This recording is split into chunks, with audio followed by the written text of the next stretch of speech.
On the 19th of May 1536, Queen Anne Boleyn, second wife of King Henry VIII, was executed by beheading within the confines of the Tower of London. She'd been queen for just 3 years. Here, Claire Ridgway, creator of the Anne Boleyn Files website, considers Anne's final moments and reveals how the valiant queen was said to have had much joy and pleasure in death. Anne Boleyn, Henry VIII's second wife, was found guilty of high treason by a jury of her peers in the King's Hall at the Tower on the 15th of May 1536. She was executed by decapitation on the 19th of May 1536 and is thought to have been around 35 years old at the time. Queen Anne had been charged with having sexual relationships with 5 courtiers, including her brother, George Boleyn, and the King's good friend and groom of the stool, Sir Henry Norris.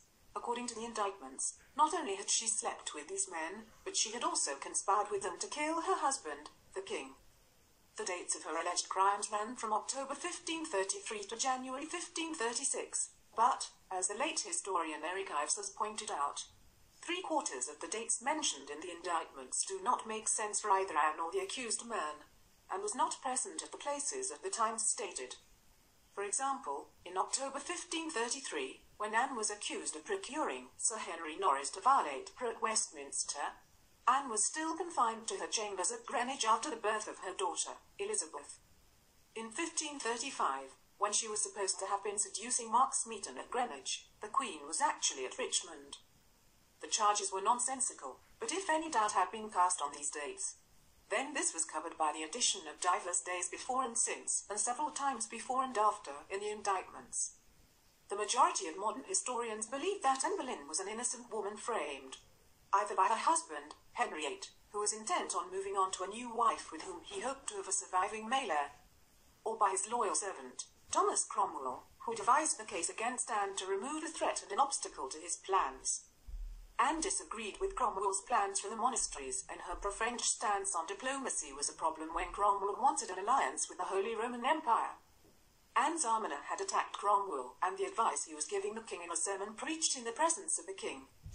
In Tudor law, defendants were presumed guilty until proven innocent, and defendants were often unaware of the exact charges and the evidence being used against them before the trial, so it was incredibly difficult for them to defend themselves properly. The jury also knew what was expected of them in a case of high treason, a case of 6 people conspiring to kill God's anointed sovereign. And her brother George Boleyn, Lord Rochford, Sir Henry Norris, groom of the stool, courtiers Sir Francis Weston and William Brereton, and musician Mark Smeaton had little hope of justice. Imperial Ambassador Eustace Trepoise, in his dispatch regarding the trial of 4 of the men, wrote that they were condemned upon presumption and certain indications, without valid proof or confession. No witnesses were produced against Anne and her brother either, and they defended themselves admirably, with George being described as replying so well to the charges that several of those present wagered 10 to 1 that he would be acquitted. It was no good, though. All were found guilty and condemned to death. The men were sentenced to being hanged, drawn and quartered, but the king in his mercy commuted their sentences to beheading. Anne was sentenced to burning or beheading, as the king's pleasure shall be further known of the same. Nevertheless, the hangman of Calais, who was renowned for his skill at beheading by sword, was sent for, possibly before Anne had even been found guilty. George Boleyn, Sir Henry Norris, Sir Francis Weston, William Brereton and Mark Smeaton were all executed on Tower Hill on the 17th of May 1536.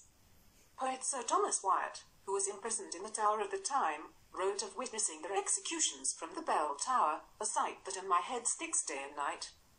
In his poem, he wrote of how those bloody days had broken his heart, and also of his recognition of how Tudor justice worked. By proof, I say, there did I learn, wit helpeth not defence to e'en, of innocency to plead or prate. On the very same day, Archbishop Thomas Cranmer declared the annulment of the marriage of Anne and Henry VIII. Anne's execution was scheduled for the 18th of May, and work began on a new scaffold to be built before the House of Ordnance at the Tower of London, between the White Tower and what is now the Waterloo Block, not where the present glass memorial can be found on Tower Green, which commemorates all those executed within the tower walls. Anne prepared herself to die that day, making her last confession and celebrating the Mass in front of Sir William Kingston, Constable of the Tower of London. Trepoise reported to Holy Roman Emperor Charles V that before and after her receiving the Holy Sacrament, she affirmed, on peril of her soul's damnation, that she had not misconducted herself so far as her husband the king was concerned. But Anne's execution was postponed when Sir William Kingston received orders from Thomas Cromwell to clear the Tower of strangers, that is, foreign diplomats who would include their accounts of the execution of a Queen of England and dispatches to their masters and mistresses. Cromwell and the king would not want sympathy stirred for Anne or for Henry VIII to appear the villain. The way Anne handled herself in her final hours, and the way she comforted her ladies and joked about her little neck, led Kingston to report that the Queen had much joy and pleasure in death.